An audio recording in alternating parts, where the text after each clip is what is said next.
everyone, Old School Pokemon here, back again with the Pokeflipz podcast, joined by my usual co-host, KetchumAllCollectibles, Dan. How are we doing tonight, Dan? I'm doing all right. It's been a pretty hectic day, but we're booming, so. How was your return flight? How was your travel? How was all that?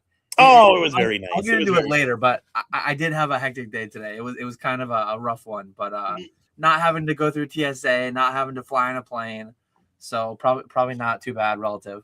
Yeah, you're not literally just walking in the door from your flight home. But no, I flew back home to Massachusetts, visited my mom and my sister for a nice little late Mother's Day get together. So that was a lot of fun. Had a good time, but now we're back to the grind. Back to the grind indeed. That's good. That's good to get a nice little pause, nice little rest in a boom. Expensive to take time off in a boom. I but know. You gotta retain sanity, gotta keep all the relationships going. So good to visit the family for sure. Yes. Today was consignor payday, and it's not bad when everything goes smoothly. PayPal. I currently and formerly paid out with PayPal friends and family. I hope tomorrow and next week I can say that's a thing, but for the first time ever, I was sending my 40th PayPal friends and family of the day. I had probably crossed over 100K or 50K, whatever the number was. I don't even know. I do know that my total payouts for today were $350,000 between Jesus and consignments and everything. It was a big week. We're booming. PayPal was not happy with it. So, oh boy. Yeah, at the end of the day, I only had to email 5 people that were due PayPal friends and family payout, and it's like, hey guys, I can try tomorrow, but I'm trying to send right now. It's telling me it's going to be an e-check instead of a regular PayPal send that they instantly get. It's going to be an e-check, and it's going to take 7 to 10 business days potentially. Oh God. It's you probably don't want that. I don't want that. I sent them an email, and I'm just like, if you have ACH, let me know. Zelle is there, but Zelle is not amazing. I had to go through 2 days to get all the Zelle sent out, which is normal. Normally, I'm sending all the ones I can on Thursday, and then I schedule out a couple for Friday. But do you have a super low Zelle limit? I can only send. What can I send? I can send I think it's up to $5,000 a day now. I think I've talked about it here, but maybe it was on my live stream, maybe it was in an office hour. But I've sent $40 grand in Zelle in one day. But it's so weird because my Zelle limit with I'll have 30 people that need Zelle, and say the average one is $1,500. A lot of them are $200, $300, whatever. But some people are $3-4 grand. Well, some individuals will have a $7,500 limit.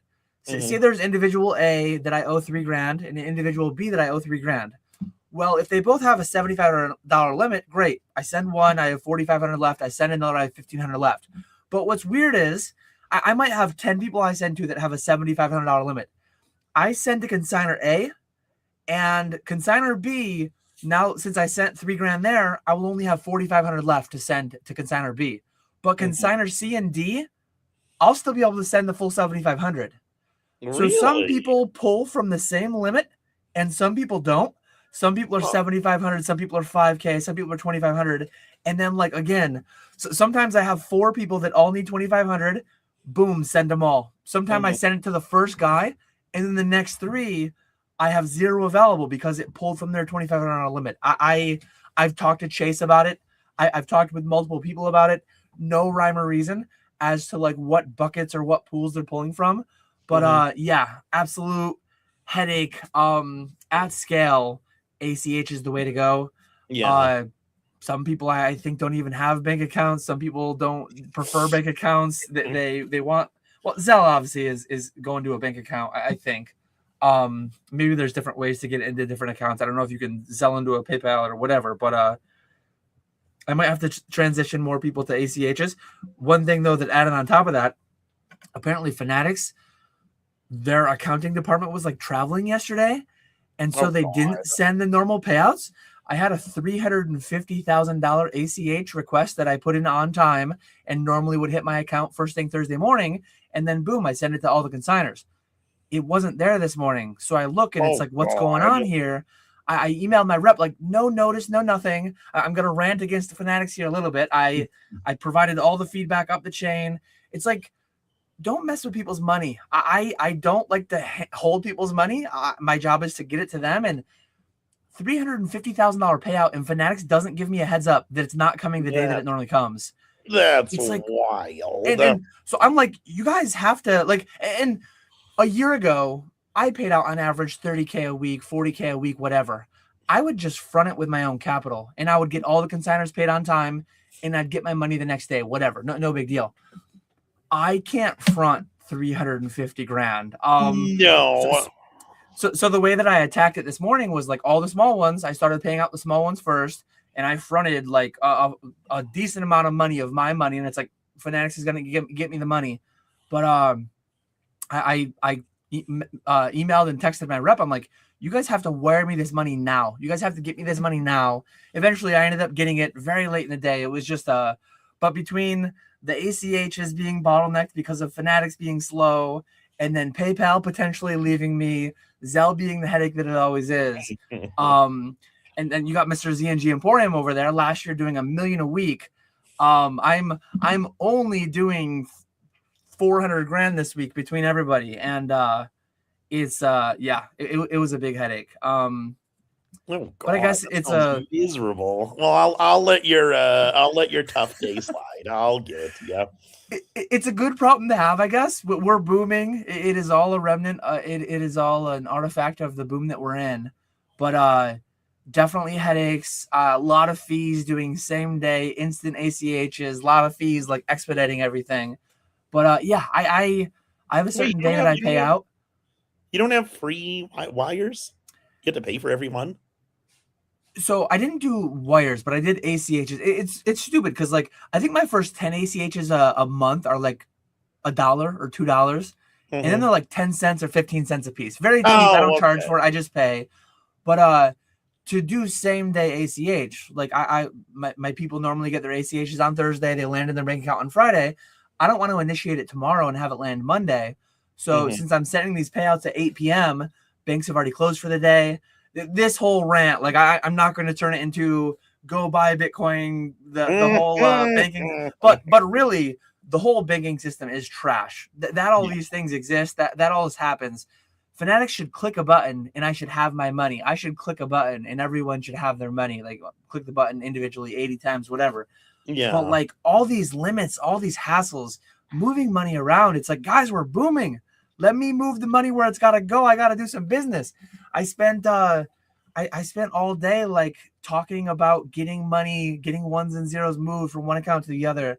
And it's just it's frustrating that the banking system is the way that it is. It's annoying. But yeah, I guess that's what happens in a boom. That is true. That is true. Someday I might not be making that complaint, and it might be because the market dropped 50-80%, and I'm sending 20 grand a week again or whatever. And so I guess I thank Arceus. I thank Arceus. I feel like I say it different every time. Because for all this bounty that he provides, where I'm running into all these banking bottlenecks. So no airport, but a whole lot of pain on the money movement front. Okay. Dan's oh man. But yeah, as always. So there's my ranting aside. Nick talked a little bit about his travel. We're live very late. This is not typical for us. Nick mentioned he was traveling. It worked out well because my daughter actually had like a dance rehearsal tonight because tomorrow night's her recital. There we go. So that was a good part of the day. Then we went out to dinner with the family. But yeah, we're gonna be live for the next 2-ish hours. We're gonna kind of play it by ear. Ask your questions in the chat as always. If you can do all caps, if you can do stop signs, the chat seems like it's pretty calm right now. So I don't know if we'll need stop signs tonight. I don't know about that. We might not need too much extra visibility. We might be wrapping up within 45 minutes to an hour. I don't know. We'll see. It might be one of the quickest Pokeflipz we've ever done with the way the viewership looks right now. But thanks everyone for being here late on this Thursday night in a boom. As always, ask your questions. We will be here. We will answer all of them. We will rant, ramble, chat about whatever we got going on. Anything else before I start popping up some questions? No, let's do it. Let's do it. Nick's yawning. He's ready. I know.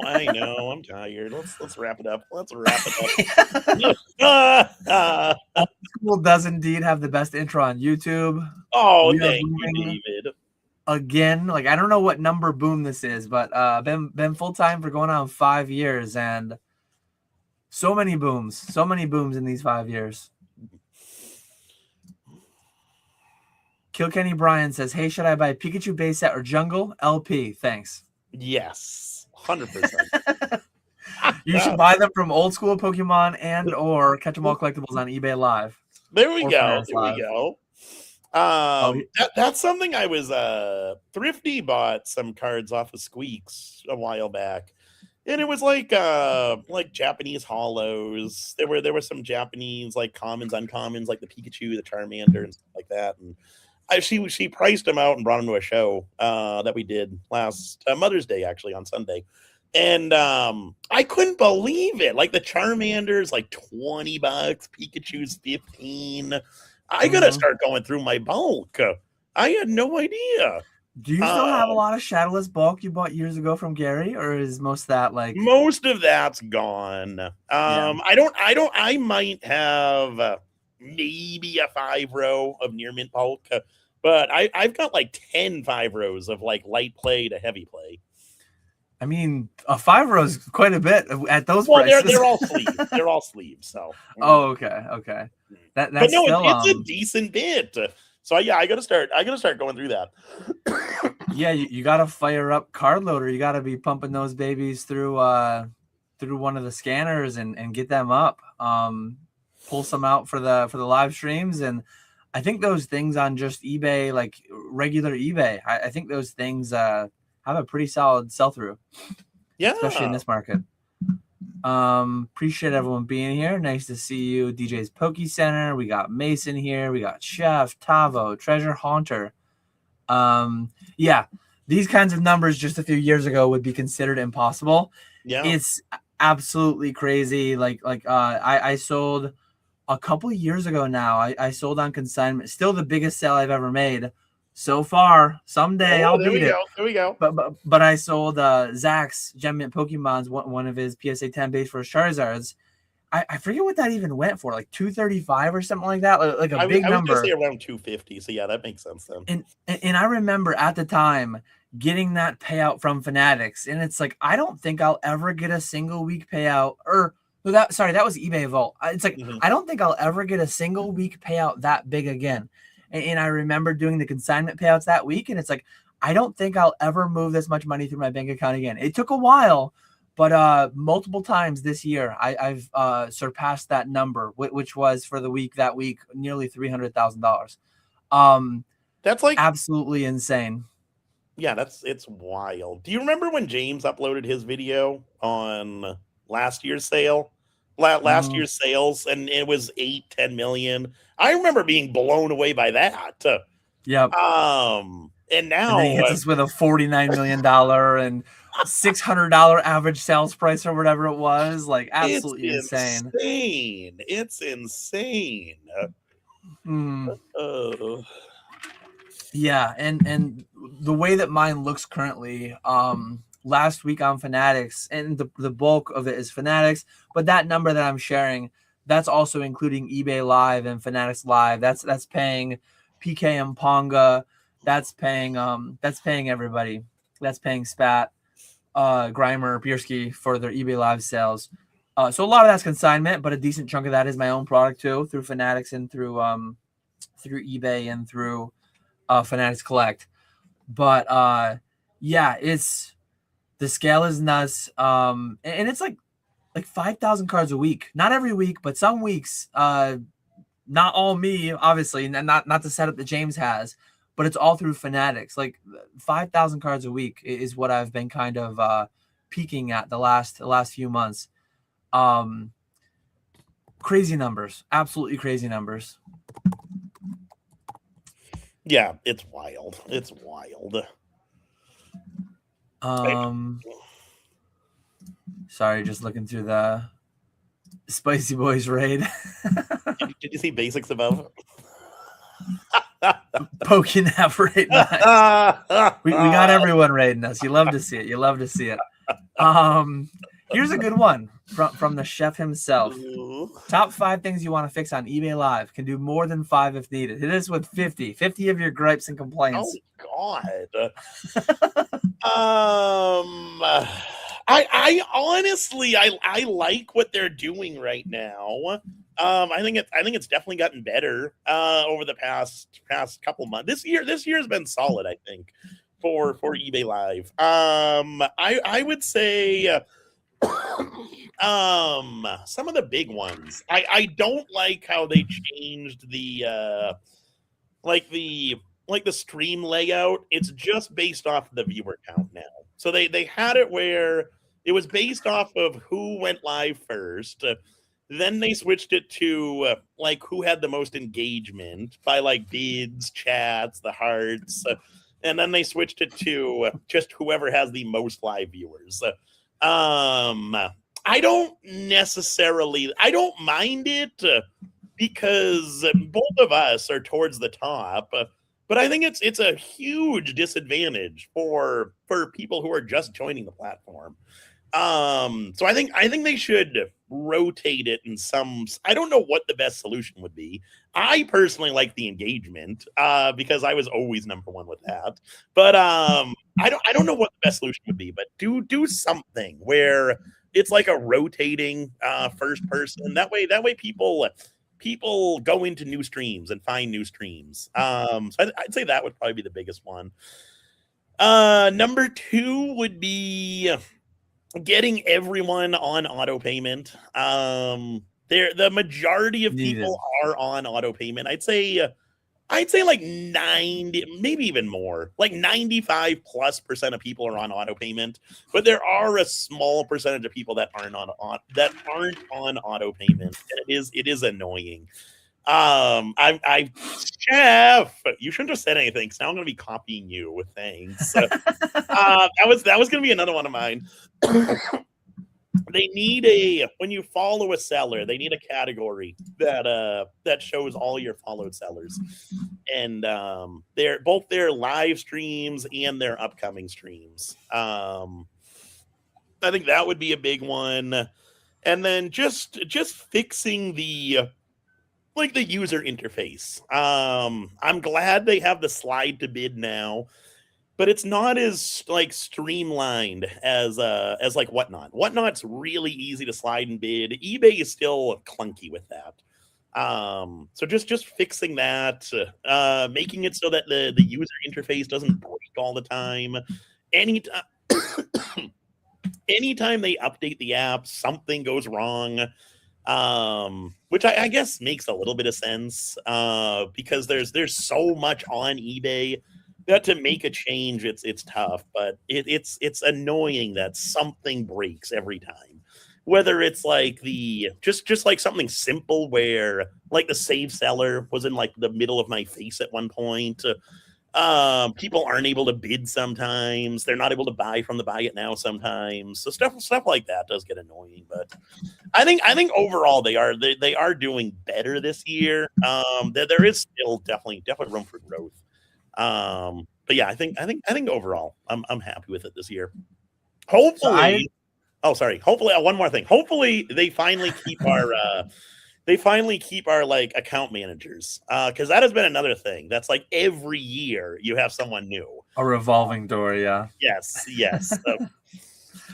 I've been bad about getting on regular calls with mine too. I need to be better about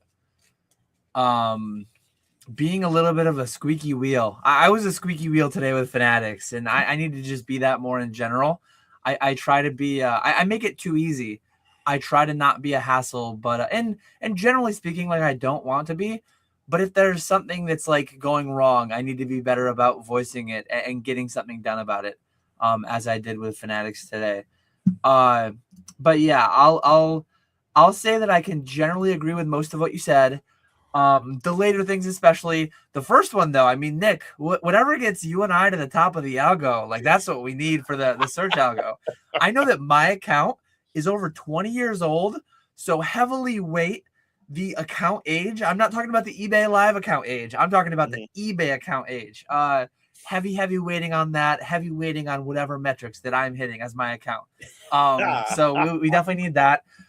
I'll hit you with a curveball here, which maybe some people expect, maybe nobody expects, but I need digitized ways to very quickly, maybe perhaps even instantly, rip open digital slab packs. I think it will be a thing in the next 24 months. If it's not sooner than that, I'm giving eBay a lot of time because they're a slow, clunky, publicly traded company, all the red tape, yada yada. But I think it will be integrated somehow. PSA, Vault, eBay, authenticity guarantee, all the things are there. All the required things are there.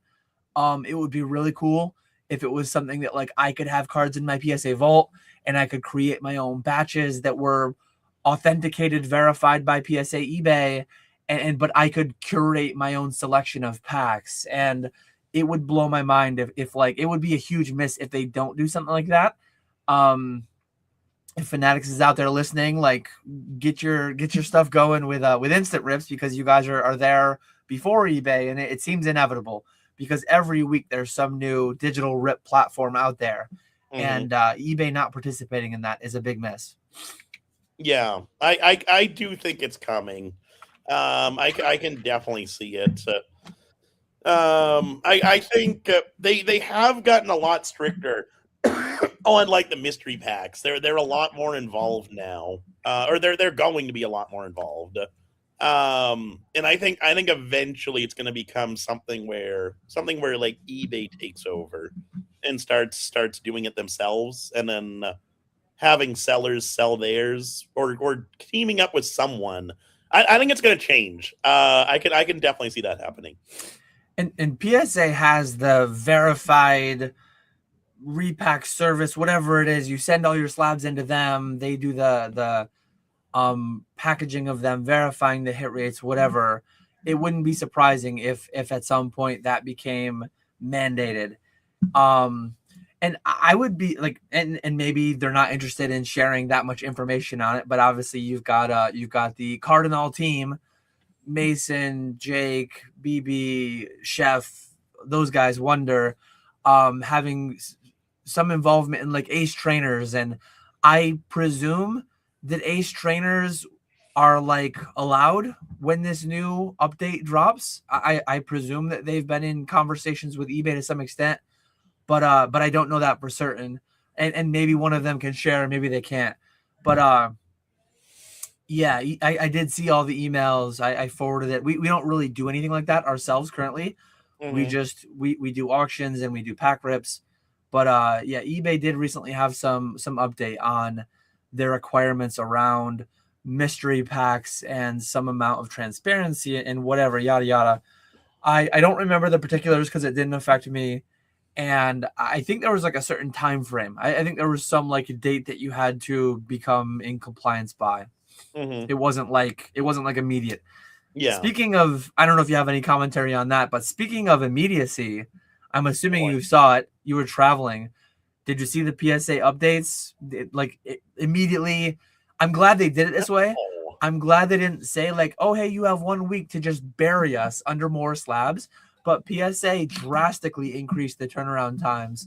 And they drastically increased the turnaround times. Effective like today, they increased the bulk quantity requirement. So you used to be able to send under bulk with 25 cards. Now it's 50. But some of the turnaround times, I forget the exact numbers. Let me see if I can find it in Discord quickly. I thought it was going to be increasing price again. Some of them are like 8 or 9 months. Functionally, they have. So PSA can increase price in multiple different ways. One way they can increase price is by taking each tier and just increasing the price. But another way that they can kind of like sneakily do it, and they've done it multiple times in the past, but they can they can just make the bulk be that much more painful.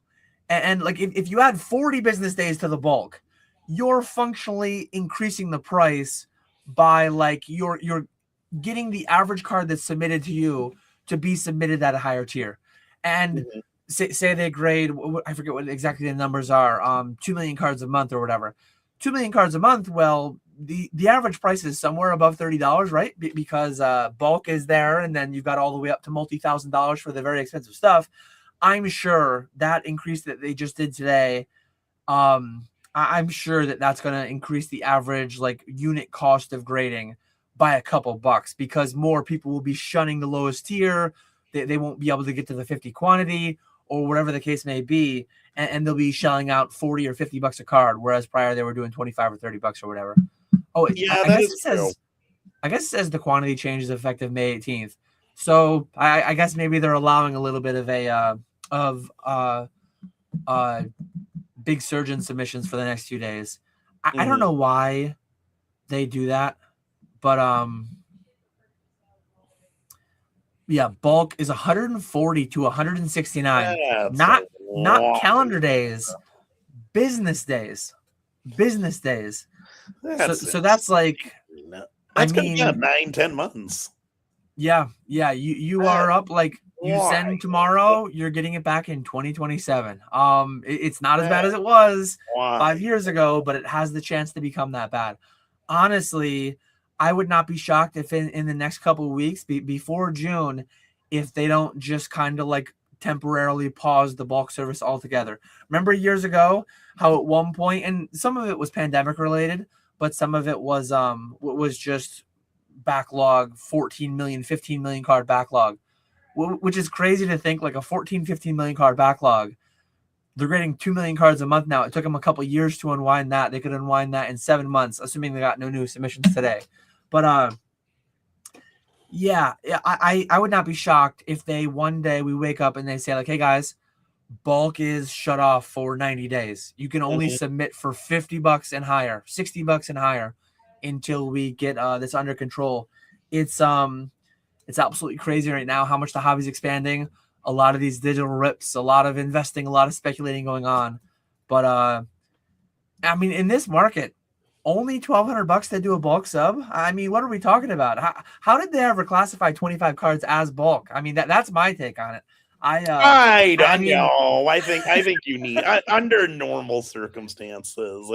We're the oddballs. There's plenty of people that struggle to put a 25 card submission together. But that's not bulk then. That's inherently not bulk. Like bulk is supposed to be bulk. Calling 25 cards bulk in this market is pretty wild, in my opinion. And clearly PSA agrees, because now it's 50.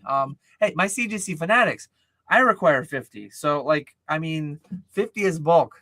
That's reasonable to me. I think that's more. I think it's a lot. I like the PokeMT. PSA value bulk turnaround time is about the same as the time it takes to get a spacecraft to Mars.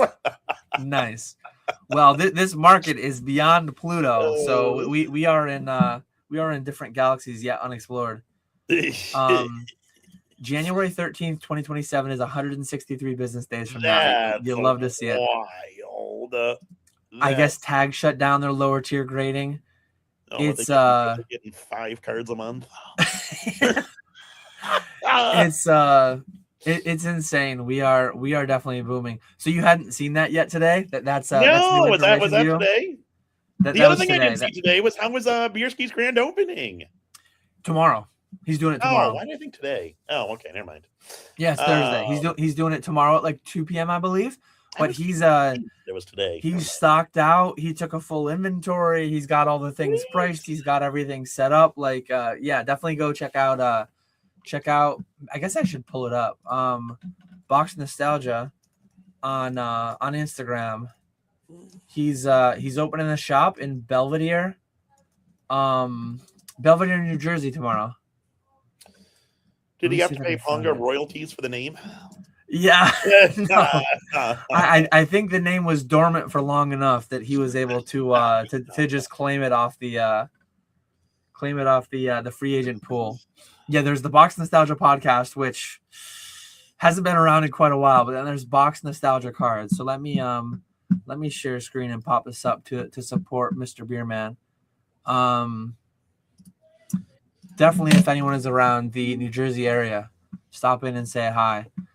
There is the man himself. He's got some perfect order for MSRP. It is a week before Chaos Rising, so trying to move some perfect order product out, get it at MSRP. I don't know if sound will play. We don't really need the sound to play. But yeah, there's Mr. Beerman. Look at the Boeing shelves. Look at there's so much product. The shelves are Boeing. I mean, he is stocked up. Behind him, you got UPCs, SPCs. You got every booster pack from Sword Shield base to current. He's stocked out just like PK and Pong are on the live streams. He's got a bunch of singles and slabs in there. Very, very nice stuff. So definitely go check him out. Say hi. Tell him Pokeflipz sent you. Yeah. No, that's exciting. That's exciting. It's very exciting. Yeah. Very, very exciting. And definitely interested to see. I know we met up just a month ago now-ish, a little bit over a month ago. We met up and you and I were there. Bierski was there. Java was there. Java's doing a similar thing. He opened up a shop about a year ago. He's coming up on his 1-year anniversary. This will be a good pivot into some other anniversary that's coming up soon. But yeah, Bierski's opening up right now. Java opened up a year ago. Seeing all the homies crushing everything Pokemon in the boom. It's a great sight. But on that note, anniversaries. What's going on this weekend? Yes, this Saturday we got a nice little 3 years on eBay Live, which is wild to think about. But yeah, 8 p.m. Eastern this Saturday. Gonna be doing a whole bunch of good auctions. I was completely slacking posting on Instagram. Once I took pictures, but then once I got home, I just didn't check messages. I didn't post. But yeah, no, we got a whole bunch of good stuff going up this Saturday. The coolest card in my opinion, at least, going to be running one of my No Damage Ninetales, PSA 5 copy. I'm not the first person to auction a No Damage Ninetales, unfortunately. I'm the second. No, he's not. Yep. Yes, he is second. Second to who? Second to who's that? I forget. Some no name. Oh. No, Grimer was the first one. But yeah, I'm excited for that. That'll be a good time. Yeah, so it'll be a whole bunch of high-end auctions. And then some giveaways in there as well. So it should be a good time. Walrus and Thriftfield hang out with me. Definitely tune in to Nick tomorrow night. If you've got 2 monitors, I'm looking at 3 right now. Make sure you pop up PK on the other screen as well. He'll be live doing his normal routine Saturday night stream tomorrow night. But Sunday we got like a little, we call it like a mini mega stream. We've got like 50 grand worth of stuff. Sealed, single slabs. Pong's going to be letting them rip for $1 as we do now a couple times a month. We do like a 50K-ish stream mid-month on a Friday, Saturday, or Sunday night. And then we do like a 100K target at the end of the month. And that one's going to be PK towards the end of the month. I think on like the 30th. So, but yeah, Ponga this Sunday, the day after yours, starting at 6 p.m. Eastern. He's going to have all kinds of goodies. Let them fly for $1 auction on Fnatic. So definitely go check that out too. It's going to be a weekend of big Pokeflipz streams for sure. Yeah. Yeah, there's a bunch. I know. I don't know if are any of your guys doing anything good over the weekend. I know Weedle's doing a jungle box break Saturday night too. There's a bunch of stuff going on. Yeah, we the big thing is definitely Ponga's stream on Sunday. But yeah, every day between Fanatics and eBay, we're live on both every day. We're always letting some big cards fly. So yeah, Spat, Grimer, Bierski probably a little bit light on the streams this weekend, I would imagine, with opening up the shop.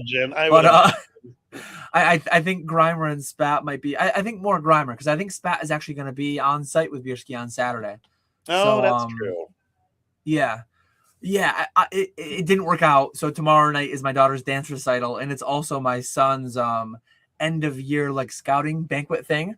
So had that not been the case, I was just with Bierski last week. I went and I helped load out a store with a bunch of sealed product, but I definitely would have been there for opening. If not for, it's just literally like it's a day that's impossible. My kids have a half day at school, and then it sucks too because like both of their things are at 6 p.m. and I probably can't see my daughter's dance recital, but that's why I went to the rehearsal tonight. Mm-hmm. Grammar says $1 gold stars on the horizon. There we go. Next week's gonna be yummy, he said. Ooh, all kinds of juice sounds like.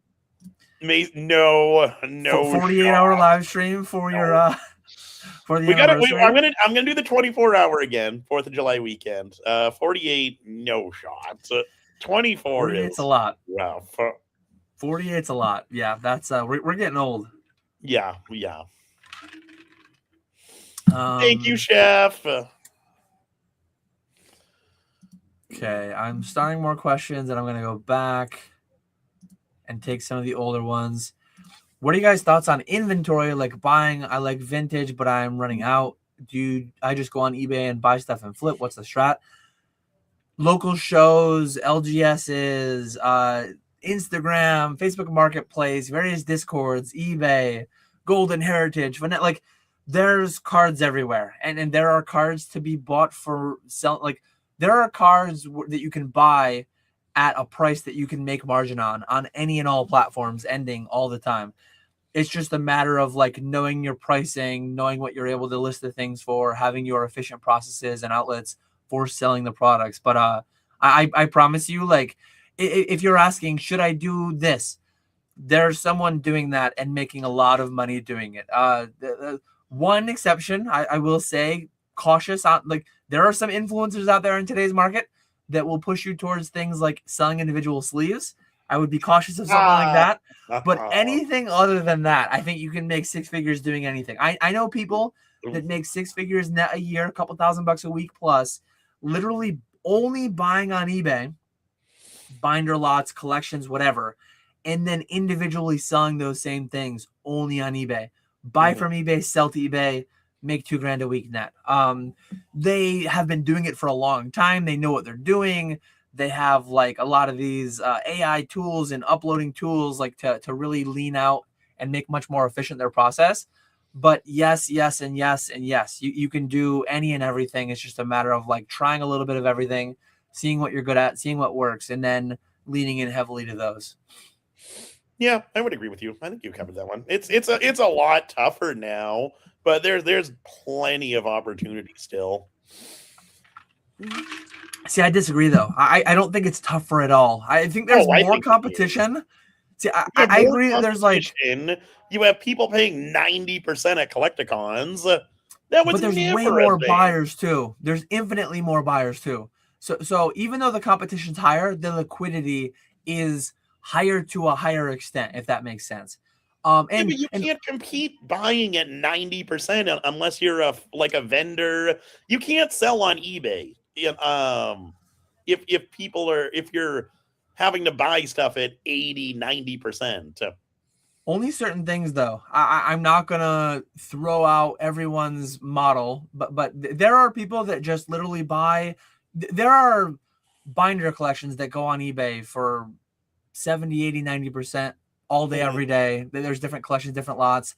And there are people, I'm not saying it's not a grind, but with the ESE and with things like Card Uploader where you can list 1,000 cards an hour, there are ways to make high net margins on low dollar value things and just do that at a high scale. There's a lot of people crushing in so many different ways. It's crazy. Using things like eBay's promoted listings, and there are people selling $1 cards, $2 cards for 300% of market with 5-10% promotion with 10,000 listings in their store. Different models, different methods to getting a significantly higher margin above market.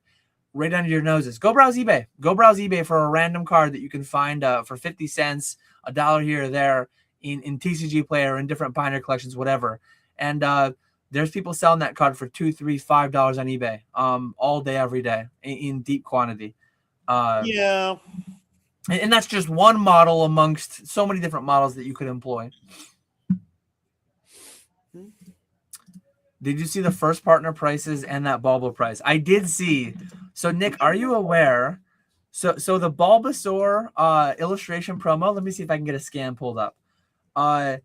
You know, the Trikachu, as they call it, from Ascended Heroes, right? Oh, yeah. So did you know that there is a Trikachu in the background of the Bulbasaur? Nick, can you see my cursor? Yeah. Oh, I didn't even notice that. This card, Nick, how much is this card? Let's test your knowledge. Last time I looked, it was like 25. So Nick was out of the market for one day. And Nick, you know what this card is worth right now? Last you looked at it, 25. Guess. Like 50. 60 when I looked last. So I mean, it's been hours since I looked, so let me pull this down for a second and see if I can find it on what is it, 037. I'll see if I can find it on TCG Player, but it was 60 last I looked, a few hours. I mean, it should be 100 by now. Oh, it went down. Somebody who's paper handed this card? It's $50 now. Am I a market savant? I mean, it's got a Trikachu in it. How could it not be worth $100? But yeah, market price earlier was 60. It's 50 right now. And then apparently, is the sealed product going nuts too? Let me look up first partner series 1. $64 market. Do you have I feel like we've talked about it before, but I can't remember your numbers. Do you have a lot of these set back, or like what was your strategy around first partner series 1? I have 50 set back for a daily deal next in December. And then I broke the rest down, and I kept some of the promos, I kept some of the packs, but I did not keep any sealed boxes. Oh, 50 sealed packs or 50 sealed 50, boxes? I kept 50 sealed boxes to run as a daily deal in December. Okay. And then I think I kept 25 of each promo from the ones that I opened that weren't gradable. And then I think I set back 100 sealed packs.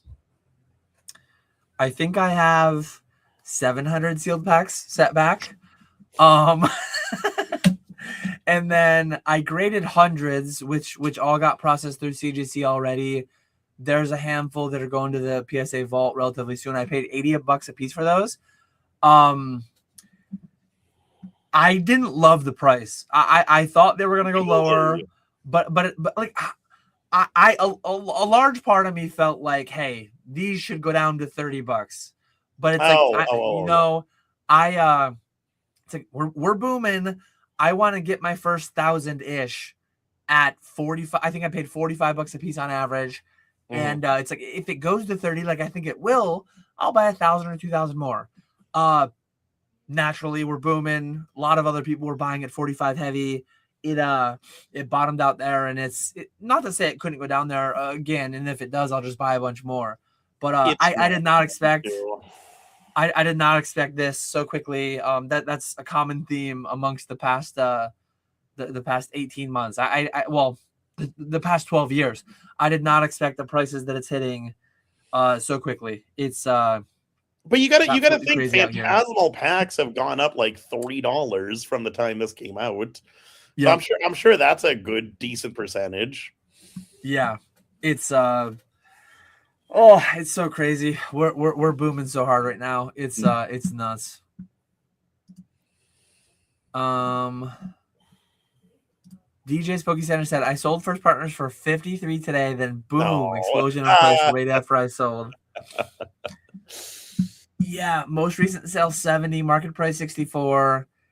The days of buying them for 45 or 50 at local shows. I saw some people talking about that in Discord earlier.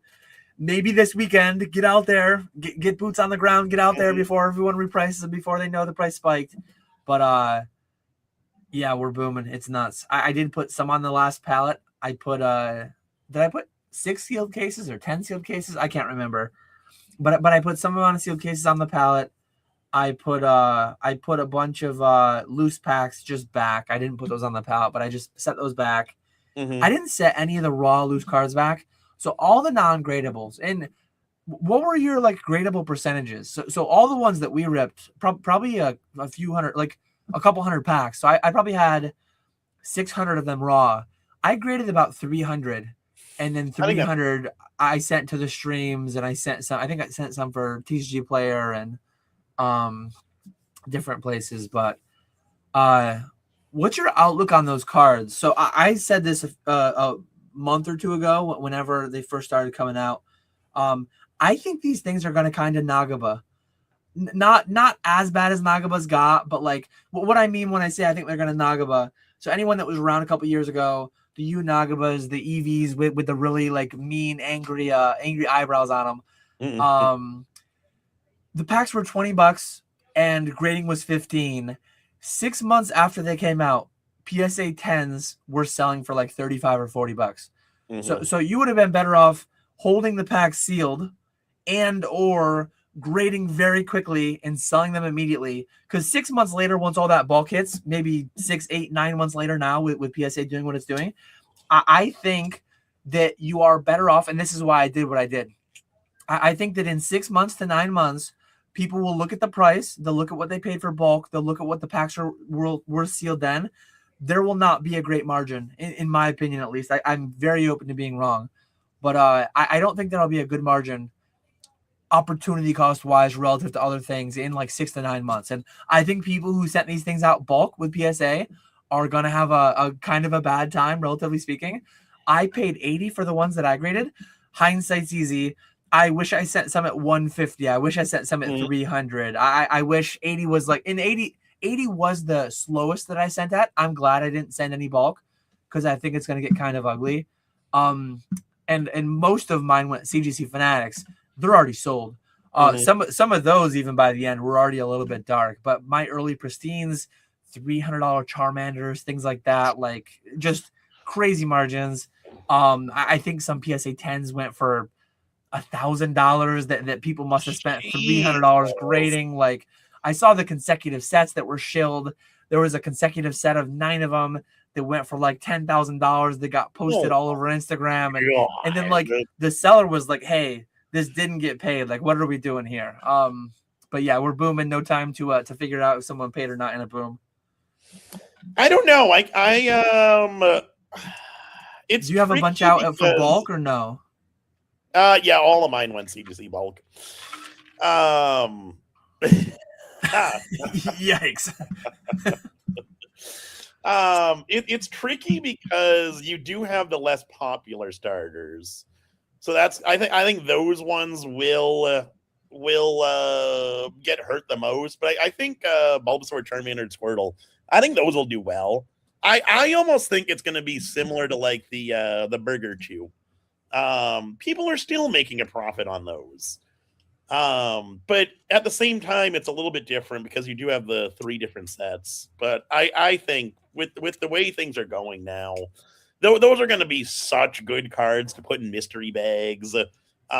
People are going to be buying those up like crazy.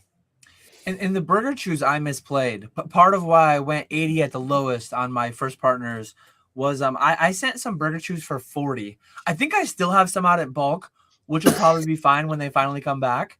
Or maybe they're all back at this point. I don't even know. I don't even know what the hell I have out there anymore. We're booming. It's all a blur. But I sent some Burger Chews out at 40, and I sold them for like 80 or $90. And it's like I paid 20 or 25 for the packs. I waited months, and after fees, after shipping, after the grading fees, it's like I didn't make a whole lot of money. Hindsight's always easy. Had I spent 80, had I spent 150, I would have been selling them for $300 a piece. Like that was the play. I kick myself because it was so obvious. It always is.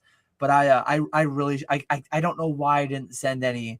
I know a little bit why, because I was like a week late. I was like a week late to the first partners. If I wasn't a week late, I probably would have sent like I would have sent more of the Kanto, obviously, but I probably would have sent 10 of each of them and then 20 or 25 of each of the Kantos at like 150 a card or something. Like That's what I did at 80 or 90 a card. But I wish I had done that as well. Same volume, same quantity at the 150 a card as well. Pongo wants you to check your Discord messages. Oh no.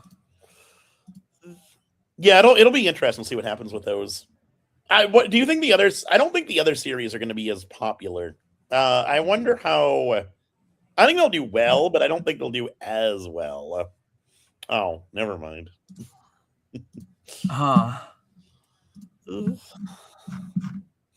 Got you, nerd.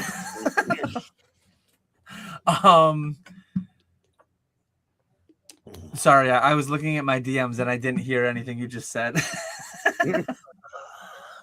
Were you still talking about first partners, or were we talking about something else? The series 2 first partners. I don't think they'll be as popular as like series 1. Isn't there a in the Totodile? Who's the cameo in the Totodile? It's no Trikachu. That's absurd. Series 2 first partner. I'm gonna go heavy. Which one was it though?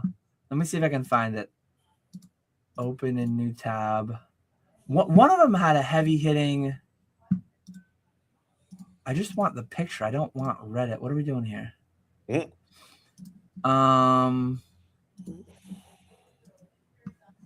let me share this. So here's series 2. Oh yeah, the Totodile has a shining Gyarados in it. Oh, I am buying all of them. I probably less buying. I probably won't go into the open market and like buy a ton of them. It'll probably be more that I just I hold on to more that I have. I will send less to TCG Player or eBay or wherever immediately. I'll send some to the streams, but yeah, like that's my guy. Like Shining Gyarados, the Lake of Rage, Crystal version, the Neo Revelation Shining Gyarados. That's my standout pick, easy of Series 2 first partner. Who's yours? And in the live chat, let us know who's your pick from Series 2. Is it because of the Shining Gyarados? Is it because of Totodile?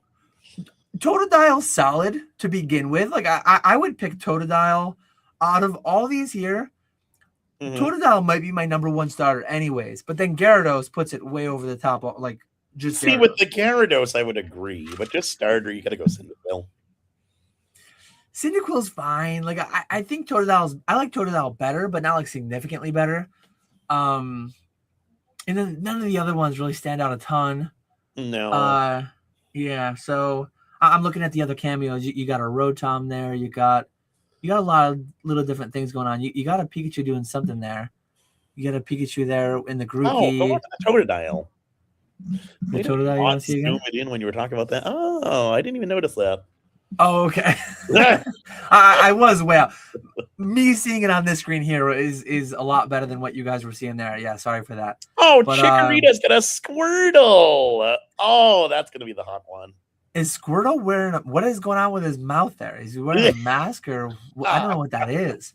You got an unwatered Sudowoodo there, it looks like. You got to get your water bottle out, get that Sudowoodo out of the way. What's Tepe got going on? Does he have no Pokemon cameos back there? Doesn't look it. Is there like Zygarde? No. I thought those looked like the antenna or something, like some shadow being cast by a Zygarde on the building, but maybe not. There's a Pikachu there on like a Jumbotron in the Snivy, but he's not a Trikachu. He's just a Pikachu. Oh, yeah. Is that a cupcake or is that like a Vanillite or something? I don't even know what Pokemon are anymore. Corviknight there in the Sobble. You got spiky looking. You got an unknown in the Score Bunny. In the upper left or upper right. Maybe? The little squiggly line thing. Oh, right here? Yeah. Yeah, I don't know. Is that? It almost looks like a darkness energy, doesn't it? Yeah. But maybe that's yeah, I don't even know. There's a sword there. Is that like a Doublade? In the whatever the green dude's called, Trico? This one is oh man. Not Chimchar. It's No. Sobble, Scorbunny, and Grookey. Is this like a Honedge or a Doublade? There's like a sword down there. These down here at the bottom of Sobble almost look like Zapdos, Moltres, Galarian Zapdos type tops, but I can't see the whole bottom of the card. Yeah. I don't think they are, but they almost have that vibe to them. But anyways, like I like all these first partner collections a lot. My strategy for Series 2 will be that I think I'm going to go for a fixed quantity. I think these are going to be a fair bit cheaper. 45 was what the buy price was for the first one. Now that's rocketing up. If the buy price is 45 for Series 2, I'm going to go a fair bit lighter quantity-wise. But what my hope is, what my plan is, these might go to 30, 35, and I might be able to get the same quantity for a fair bit less money. Maybe not, though. Like, they might have... I don't know what they're going to have for packs in them. Are they going to have Phantasmal and Mega Evolution again? Someone commented Perfect Order in the Ninja set. Where was that? Oh, okay. Perfect Order and Chaos Rising. Yeah. So the packs will be weaker then. yeah. I kind of like that. I kind of like that the packs might be a little bit weaker. If I could get them for 35, I might buy 500, 600, somewhere in there. But yeah, I don't know. Yeah, Totodile.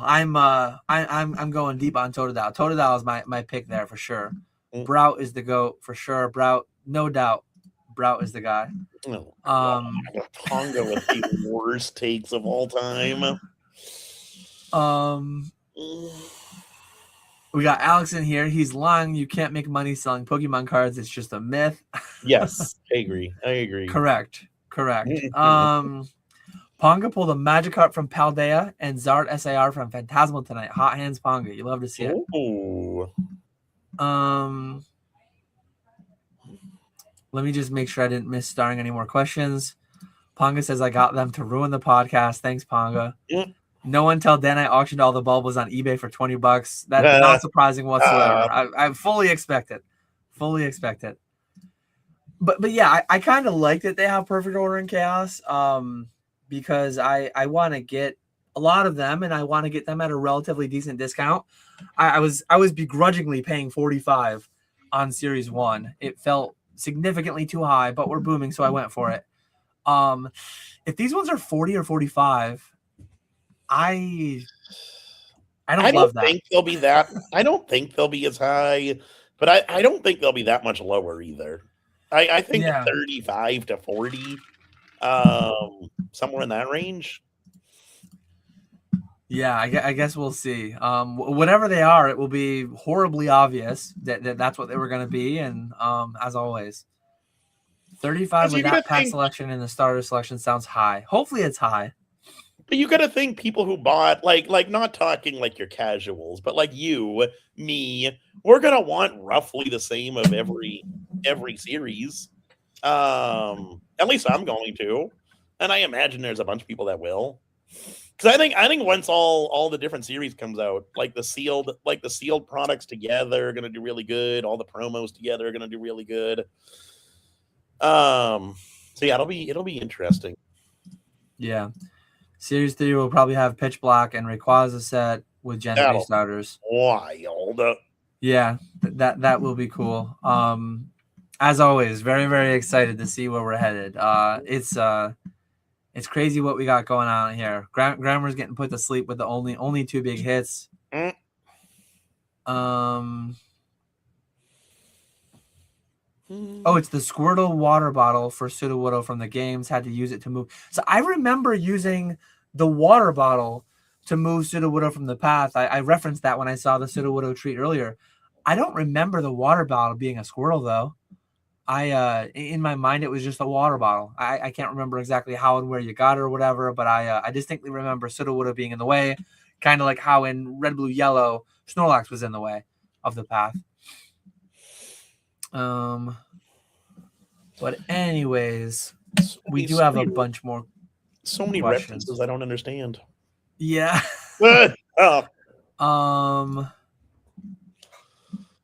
Mason says, I didn't get a chance to say, but Nick, your crew at Chicago Collecticon was awesome to see. Proud of you and what you've built.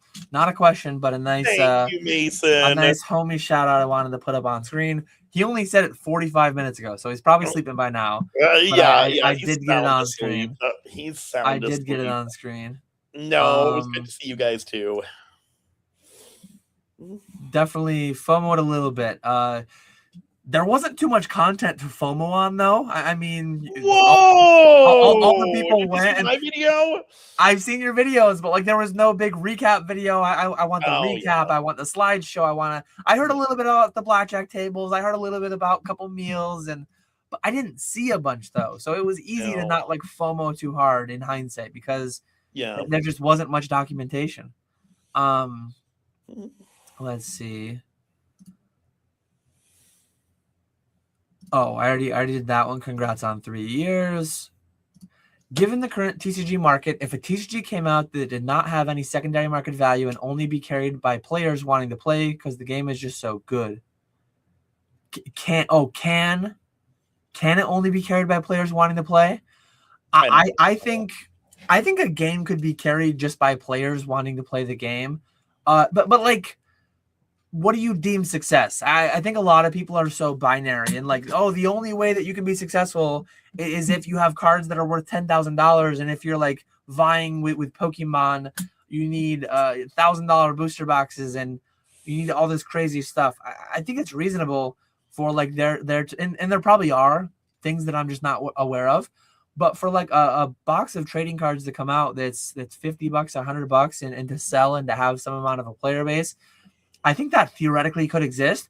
Are there many games out there right now doing it? There's probably some. I just don't know of them. But yeah, I think in theory it could happen. But like right now, people are just losing their minds and buying everything up like crazy. And I think this kind of speculation, this irrational exuberance, all this kind of mania can like very quickly kill a card game as well. I don't know. I think you need a healthy combination of players and collectors to make it successful. Because like your secondary market is based off of collectors and cards having value more so than playability. I don't know. I would lean more towards you need both. Yeah, I think in this environment though, it's just hard to get that out of the gate. Like I think it's like, look at all the Kickstarter TCGs that got pre-funded with $5 million and $10 million. And I think a lot of them, like I think they were tasked with in some ways an easier market because everyone was buying everything and it was easy to get a lot of sales. But simultaneously, I think that made it a lot harder too. It was a lot harder because everyone was just investing and speculating and gambling and going crazy. And it was very easy to like fizzle out of that.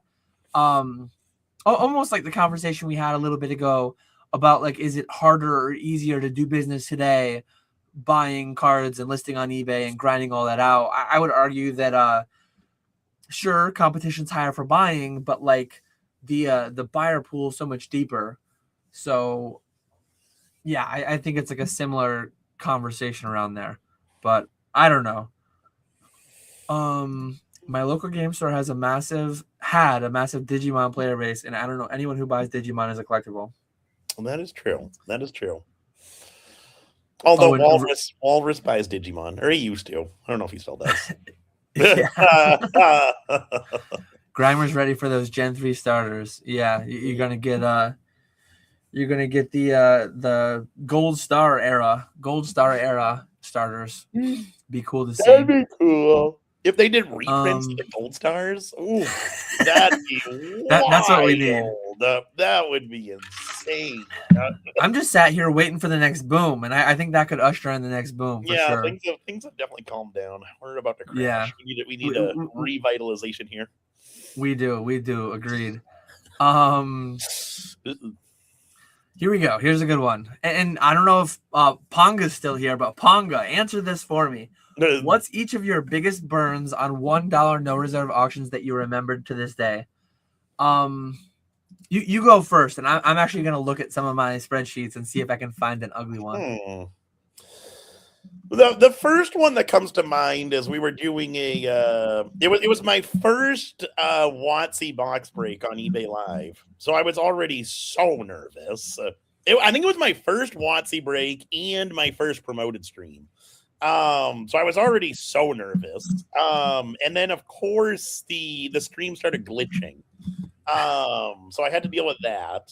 And then on top of that, one of the packs, I started it and it went for like $25. And then nobody else was able to bid on it. So it sold for $25 or whatever.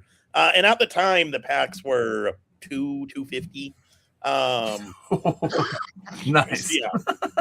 That's definitely the first one that comes to mind. Even just recently, last week or 2 weeks ago, I had a stream where it started off very, very slow.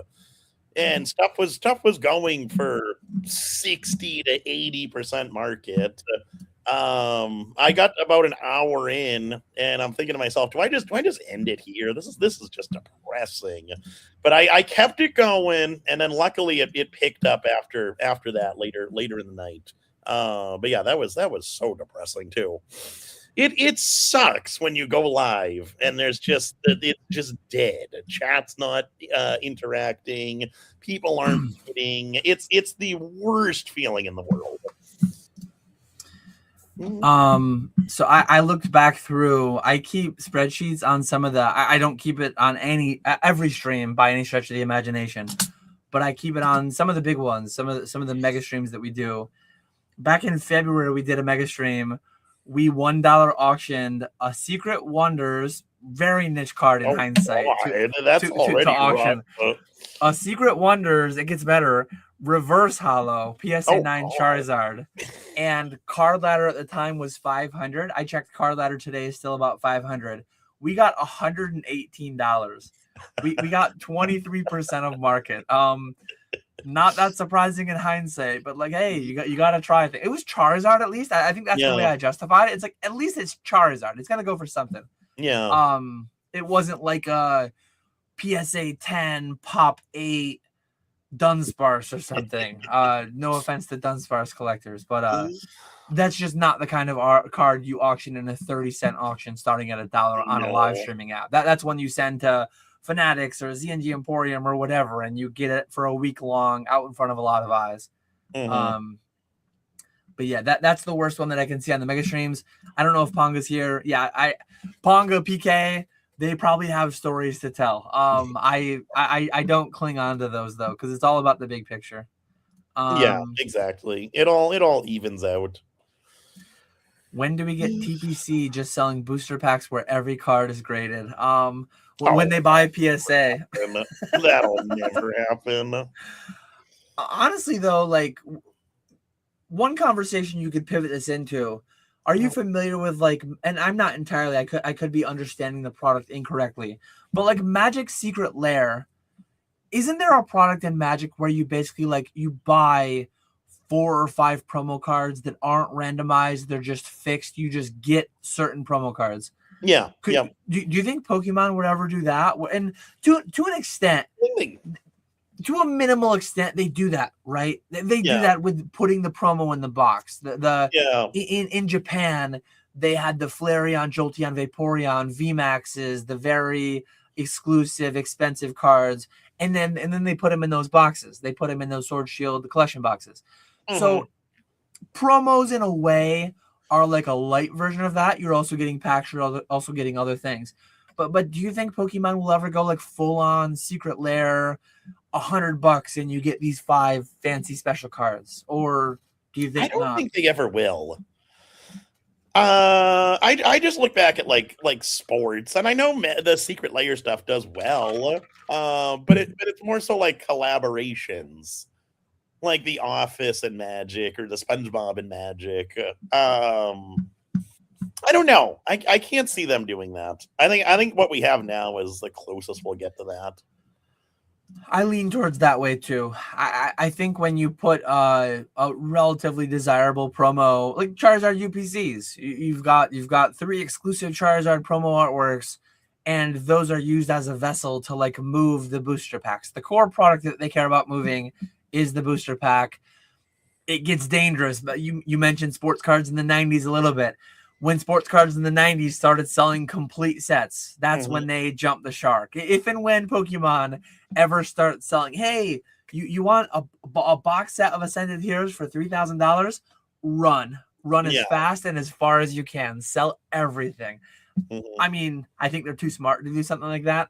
But if and when they were to start selling single cards, if and when they were to start selling hit cards, already graded cards, that's when you start running. That's when really we would say top signal, and we would mean it. That would be Dark Days. That answers another one of our questions about top signals. That'll happen the same time GameStop buys eBay. Boom, boom. And right here, what are you looking for signs that the bull market is near its end or over? If Pokemon did something like that, it's pack it up, sell it all yesterday. But one thing that I've mentioned too, I mentioned it in my palette video. I'm sure I'll mention it in my upcoming video Monday, where I talk more about the palettes. If the live stream is just like, if people stop ripping packs entirely, if I chat with Alex Nostalgianomics, if I chat with Nick, if I chat with the like a bunch of different streamers, and it's like, oh, no one's buying packs, everyone's literally investing. The pop reports show that, like, hey, just there's not a whole lot of pack destruction going on. Not remotely is that the case of what we're doing right now. But like, yeah, if and taken to its logical progression, right now Ascended Heroes is $180 ETB, because so many people say, like, worst case scenario, the downside is that it's $500 in 3 years. The natural progression of that is like the next better set. And there will be better sets than Ascended, I'm confident. Artists will art all the things. Next set, best set, all the things that I always say.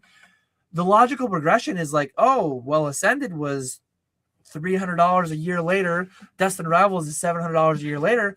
You should be paying $500 for a booster box day one. You should be paying $400 for an ETB day one. You should be paying $800, $900 for a booster box day one. That's the natural progression when all these things are guaranteed. And eventually that gets to a point where consumers consume less. Eventually that gets to a point where like too high of a proportion of people are investing and not enough people are consuming. Will we actually get there? I hope not. I hope something changes in some way that brings us down to earth in a reasonable fashion. Because like taken for multiple years in the irrational exuberance and all the crazy things we have going on now, the ending to it will be dark. I think we'll find our way out of it somehow. How? I don't know exactly. But a year ago, I was saying I think most sets will eventually be available on MSRP. That was a true thought that I thought would happen. And that was a desire too. Because I think what we're doing right now is bad. And I think it's going to end with some pain. But we'll see what happens, as always. I'm not convinced it will. Because the only thing we have to look at is like 2020. After the COVID boom, things crashed, and we were both we weren't making as much as we were during COVID, but we were still doing well. I need to clarify.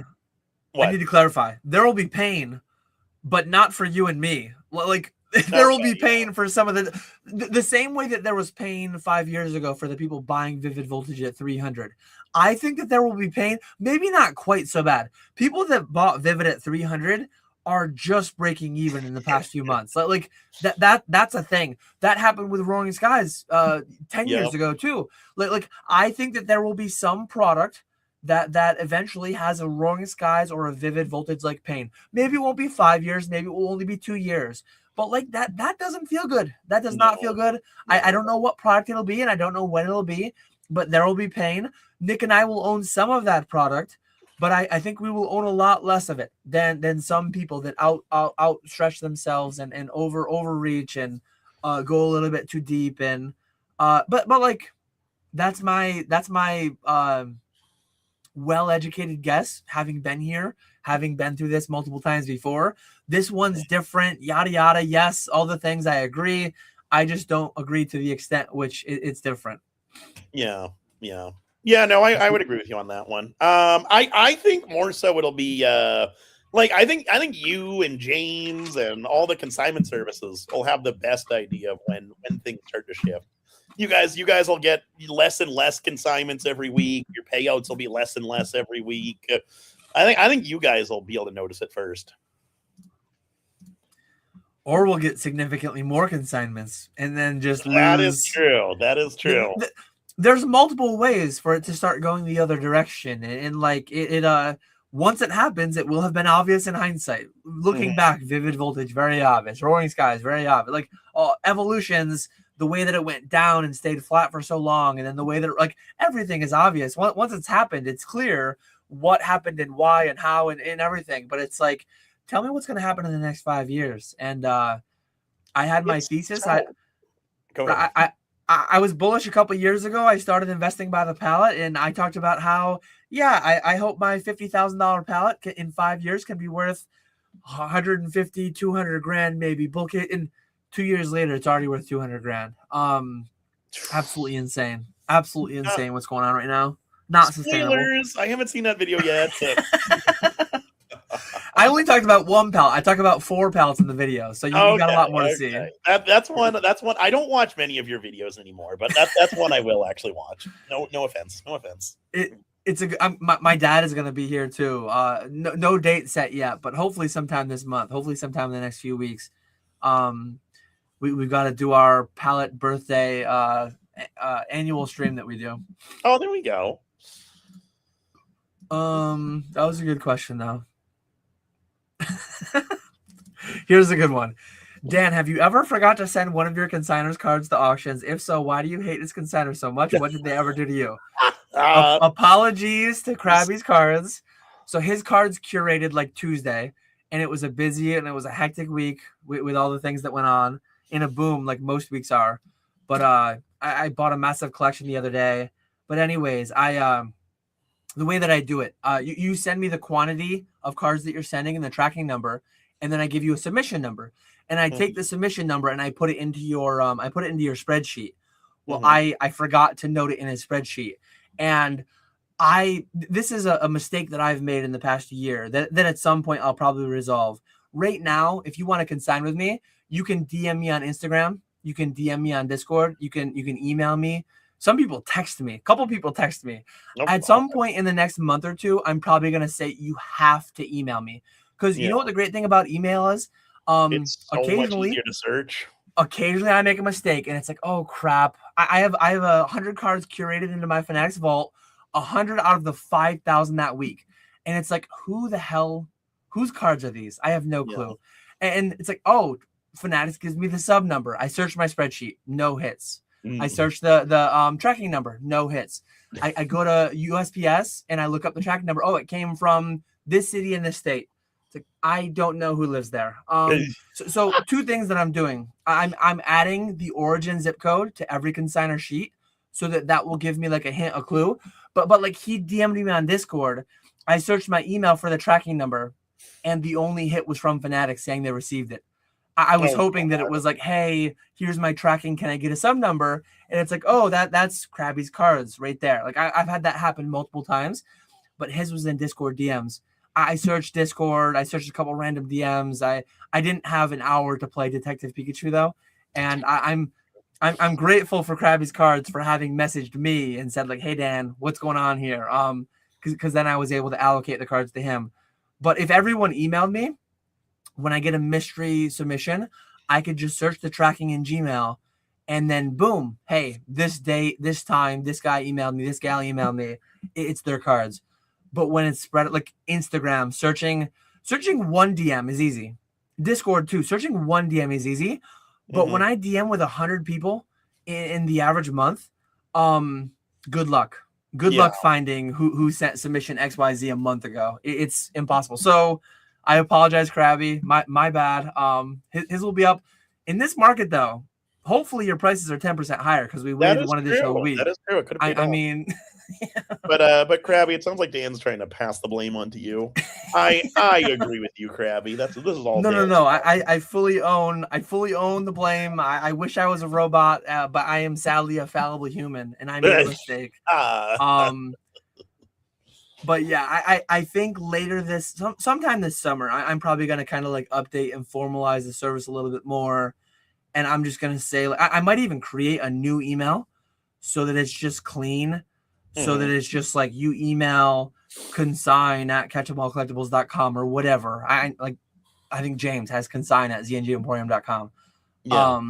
I might do something like that, so it's not mixed up with my collection buys. It's not mixed up with anything. It's just in its own home, basically. Yeah. Couple more questions. I see we only have like 3 questions right now starred. As always, we're hanging out. Probably won't go significantly later than like an additional hour. I don't want to be up too much later than 1. But yeah, if you have more questions, feel free to ask them. We only have 3 in the backlog that we will get to right now. How would you recommend a nameless, faceless? Oh, you're done? Hey, Thrifty, how's it going? How would you recommend a nameless, faceless person start live selling on let's say they got a whatnot? Would it be auctioning modern individual packs and singles at $1 expecting a loss? I know a couple people who are doing their own thing on whatnot, and I don't know the exact TOS and regulations around what you're allowed to do. I know some people crushing with like these different kind of games. You got to be careful. You got to know the rules, all this stuff. But bye-bye. I'll be right back. Okay. But yeah, there's the pack thing is there. I don't think like losing a ton of money dollar auctioning packs and maybe they go well. I would lean towards like I don't think that will go super well though.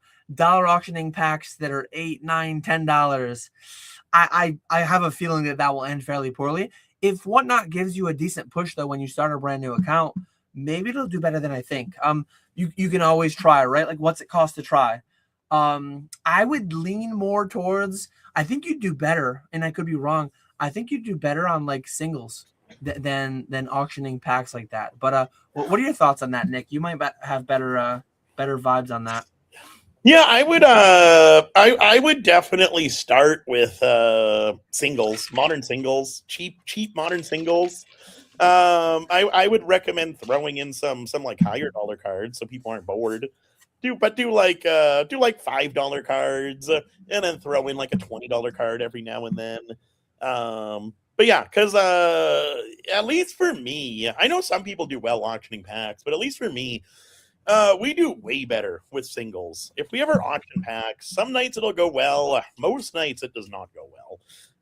So you're almost better off doing packs by it now. But yeah, I would definitely recommend auctioning singles. Throw in some little bit more expensive cards.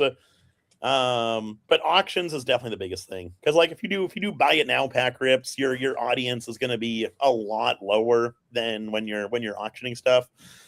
Like for us, we drop by like 50% the audience when we switch from auctions to pack ripping. Every night it drops by like 50%.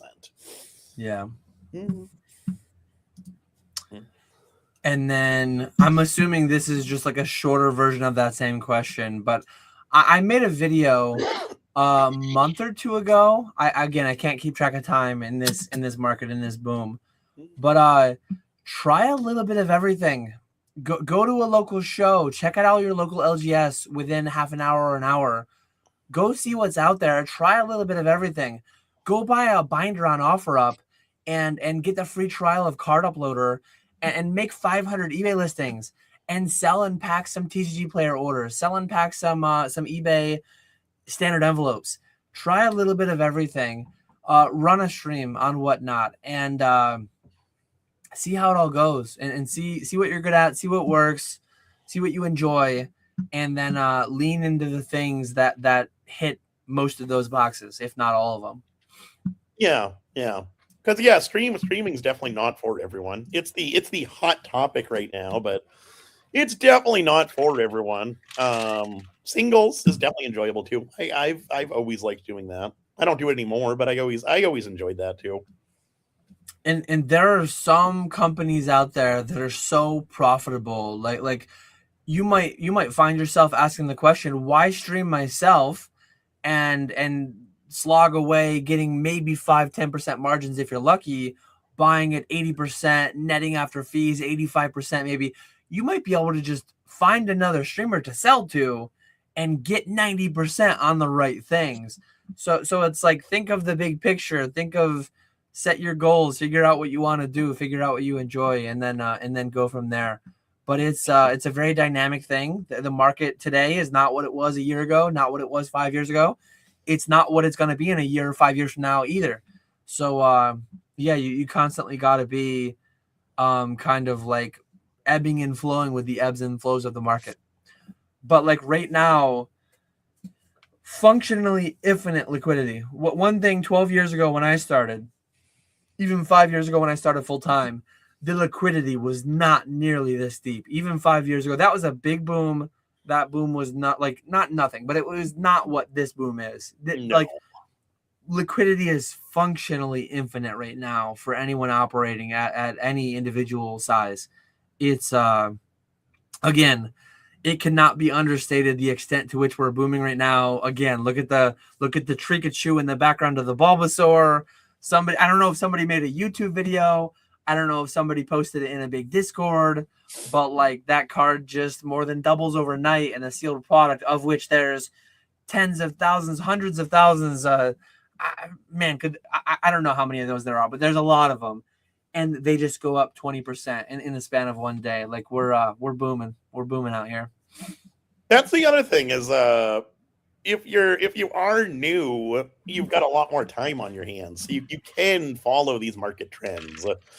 And you can kind of make plays if you like know the market and understand things. You can make grading plays, you can do singles buyouts, all that type of stuff. Whereas I don't know what's going on until someone posts about it on Instagram. Or until you're told about it on Pokeflipz. Yes, exactly. The last time we got booster, I'm assuming booster box reprints, was about a year ago, starting in May and into the summer with surging in Twilight. Traditionally, as Pokemon reprint booster boxes in late spring, early summer. Any of these rules of thumb, any of these seasonalities, any of these, like Pokemon did it a couple times and forecasting out that they're going to do it again, I don't think there's use in any of it. As many times as like they work, they don't work as many times as they do work. I was just having this conversation the other day in Discord. Like the whole summer slowdown, for how many years people were like, yes, the summer. If you expected and you planned and you pivoted your business in a way last spring, planning for a summer slowdown, you destroyed yourself. I've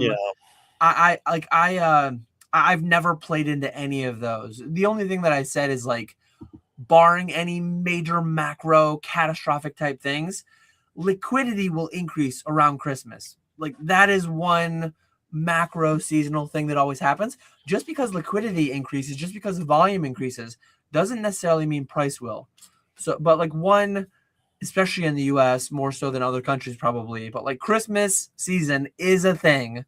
Yeah. The volume, the liquidity will be higher, but that doesn't mean the prices will always be. But yeah, summer slowdowns and tax refunds and booster box reprints around the, like, sometimes yes, sometimes no. Don't bet the farm on it. Like, yeah, I don't really give too much credence to those things. No, I do think there's some merit to them, especially like on live streaming. Like in the summer, it might slow down a little bit because people are spending more time outside. But yeah, it's not like a sure thing that you want to plan for. And those reprints were not. I don't. Did you get many? I don't remember getting many. I think I got like. I don't remember. It was not a substantial amount.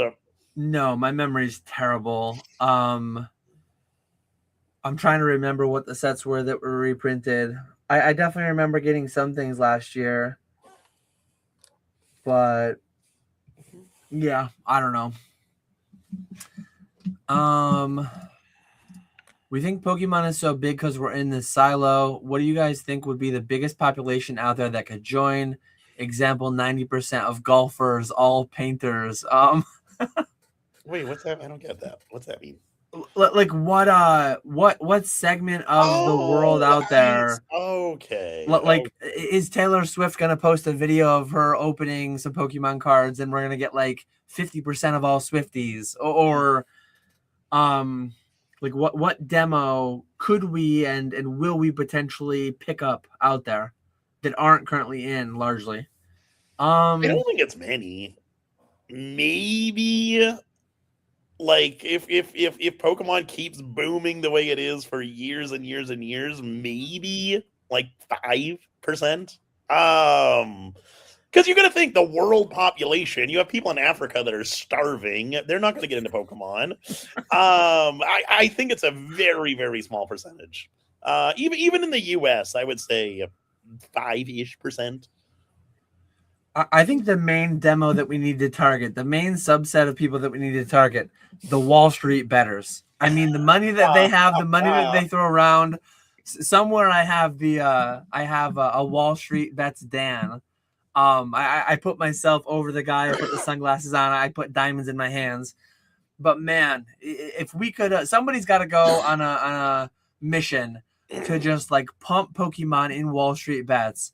Let's get like 30% of those degens in our space. Man, get ready for that boom, because talk about dumb money. There's a lot of dumb money in there. We need to get them out of their their very short expiration calls and shorts and all these different things, and we need to get them into Pokemon investing for sure. Yes. That'll usher in the next boom. Seems like there's a lot of musicians into it, but is there any big name actors? Didn't somebody just open? I'm terrible with all the award ceremonies, and some actor or actress just open packs at like the Oscars or whatever. Oh, really? I can never remember the Oscars and the Golden Globes and the Emmys. Like, I know the names of all of them. Which one is for music? Which one is for movies? Which one is like I don't remember. But I want to say, let me Google it quick and see if I can find anything. Pokemon. That's cool. I think it was the Oscars. McKenna Grace went viral for bringing Pokemon TCG booster packs to open them. What are the Oscars? Is that movies? Yeah. Because you see movies, 11 Oscar nominees or whatever. I have no idea who that person is, though. Do you? No, but I don't know. I don't know most people. Oh, the Academy Awards are the Oscars. They're the same thing. Oh. So it is film. So yeah, whoever that person that I already forgot her name, she opened packs at the Oscars. I remember hearing about that. What's she in?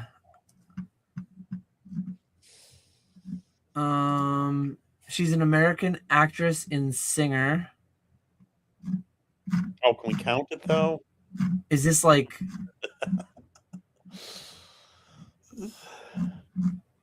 Where's her roles? Oh God, she must be real famous.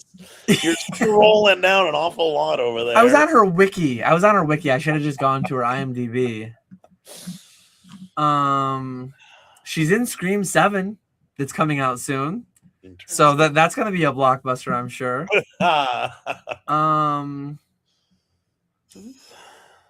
Paw Patrol, the Mighty movie. She's Sky in Paw Patrol. Okay. That's like an S tier celeb. Oh man. An S tier celeb. Sky in Paw Patrol, that's huge. But yeah, she's a lot of things like that, I guess. A lot of things like that. Sydney Sweeney isn't opening packs yet. We're still early. We're still at the bottom. Yes. Still early. Captain Kirk posted about Pokemon on his X account, Top Signals. We have one starred question left. Let's take this. If anyone has any questions, feel free to ask away. We might wrap relatively soon. We might continue to go till 1 a.m. Eastern, but we'll see where we end up after this one. And if you want to take this one first, why does XY Sun and Moon era Sealed not as attractive to you than Sword Shield and Scarlet and Violet?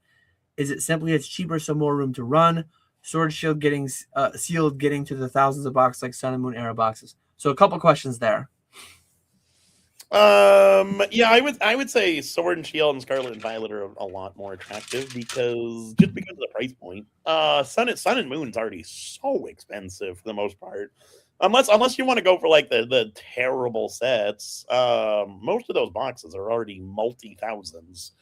So it's I personally would rather be able to buy more boxes at a cheaper price than one box at a more expensive price.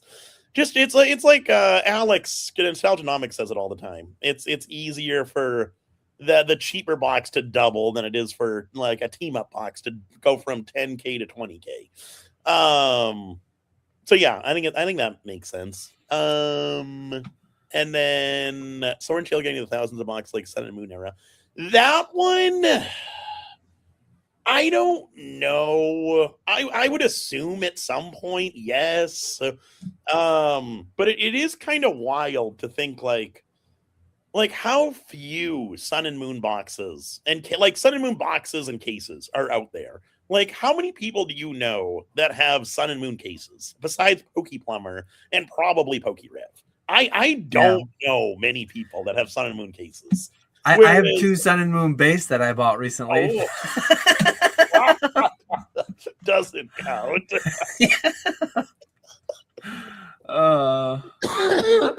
But yeah, I don't know of many people with quantity of Sun and Moon. But yeah, Sword, Shield, Scarlet, Violet.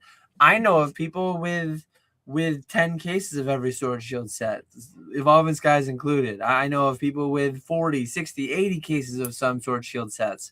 Mm-hmm. And I know of multiple people with that much for Scarlet Violet era sets. But all that new printing capacity coming on, and I'm short plastic, long cardboard. I'm bullish over the long term. I truly think in a lot of ways we are early. I think some people are going to buy some things that they're going to hear we're early. They're going to buy the wrong things. They're going to get wrecked. We were early in 2021, but not on $300 Vivid Voltage boxes. We were early in 2021, but not on $9,000 or $8,000 PSA 9 based on limited Charizards. There's a lot of stuff that's done really well since then, but there's a lot of things there's significantly less things that have done very poorly. But yeah, I truly think like we're printing. Last year we printed 12, 13 billion cards. I think they're going to be printing 25, 30 billion cards in a few years with all that new print capacity. And I think that's going to bode well. What we think is a lot of product in Sword Shield, what we think is a lot of product in Scarlet Violet, there's going to be a lot more in Mega. There's going to be a lot more in whatever the next one is. I truly think the hobby is in like a big period of growth. But like, there's also an argument to be made. And what's Evolving done over the past year? Pretty damn flat, isn't it? It seems to have been flat the past couple of months at least. Like 25. I think they're like, what are they, 28? Almost 3,000? Yeah, I haven't even looked. I'm going to pull it up right now. There's a decent argument to be made. I guess, so a year ago they were 1,600. Today they're 2,600. But like 6 months ago, they were 2,600. So they're flat over 6 months. I think there's some risk, and with my palettes and with Sword Shield and with Scarlet Violet, there's some risk that these things, all the gains of the future years, have just been pulled forward to today. Destined Rivals, and people will like guarantee this can't be the case, and they don't believe it, and it can't be possible. Destined Rivals could be $700 in 3 years. Yeah, it could just be entirely flat for 3 years. It could be $300 in 2 or 3 years. Do I think it will be? Not really, but like it really could be. It really could be, and people will as passionately say and guarantee that it can't be as people did 5 years ago with Vivid. And I know it's different. It is different this time, but $700 is also different from $300. Vivid only peaked at $300. Destin's at $700. So it is different this time. It's different in multiple ways. The demand is higher, and and the rip and shipping, but like so is the printing. And in 2 years or a year or whenever, like all that new printing is coming on, So it's like, I agree it's different, but it's different in more ways than one. And some of those are bullish and some of those are not as bullish. That's what makes this all fun though. It's like, place your bets. Don't get upset if some person says something that they disagree, that your things are just going to 2x every year. I did the math in my live stream last night. It's like something had tripled in the past 12 months. What was it, like 151 UPCs or something, whatever the product was, or 151 booster packs. I did the math on like, if 151 were to triple every year for the next for the next 20 years, a 151 UPC would be like $1 trillion or something. So it's like, I'm pretty sure that like this is not sustainable. I'm pretty sure tripling in a year, but some people act like it is. So some people are like, my product, my Evolving Skies is flat over the last 6 months, and they'll like panic about it as if it's like an unnatural, bad, wrong thing. Like as if they're not doubling or going up 50% every 6 months. Something's wrong. Like that's not, and that can't be a thing. No. Like, people are insane. Yeah. It's crazy. It's scary out here. But yeah, I lean heavily towards Sword Shield Scarlet Violet. Part of it too is like a lot of the Sword Shield and Scarlet Violet that I have, I got from distro myself. Reseals are a scary thing. Anytime I get an Evolving Skies case, it's like, oh man, this is a little bit scary. So like, if I like, what am I gonna do? I'm gonna go put 50 or 100 grand in the Sun, Moon, and XY. One, I don't even know who to talk to. I don't know who has that kind of product. Where am I gonna find it? Instead of paying 80-85%, I'm probably gonna be paying 100%, 95%, and then like authenticity and just like so many layers of concern. That I'd rather put the money into Sword Shield Scarlet Violet. That's my take on it. No, I think that's a good take. I think that's a good take. I don't know if you want to skip down the Hollow Hoarder, kind of a follow-up question. The last one, most recent one. Thoughts on SV booster boxes being less printed than Sword and Shield? We have the numbers. We have, and one thing that we don't know, like, the Chilling Rain and the Fusion Strike and the all the reprints of the booster boxes that happened more seemingly during the Sword Shield era, whereas with SV they were more reprinting whatever the hell they were reprinting, collection boxes and whatever. We'll never know.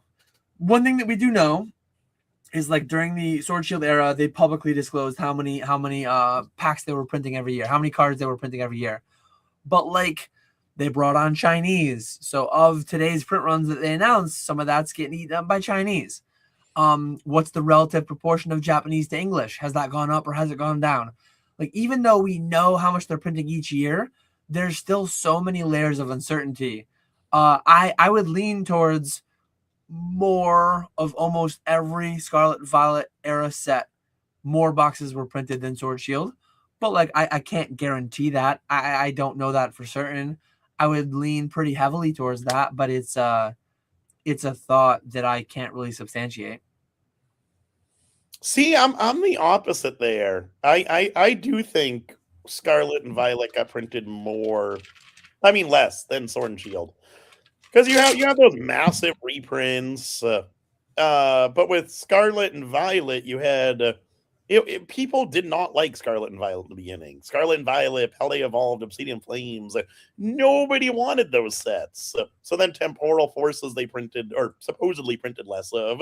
And then we just have not gotten a single reprint of booster boxes. And there was 1 billion less cards printed year over year.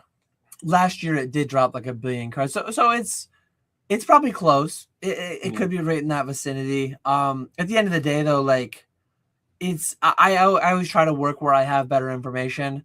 I know that I can't and won't ever know that. I can speculate about it, but I have my underlying thesis and ideas, and I'm very public with what I hold. I'm very public with the palettes and all that. So my money is where my mouth is, and I just like, I don't put that much energy into it because ultimately it doesn't matter that much. I can't know. And even if I was told, if some Pokemon executive came in here and told us exactly how many Evolving Skies booster boxes, and now our next question is going to be, well, how many are still sealed?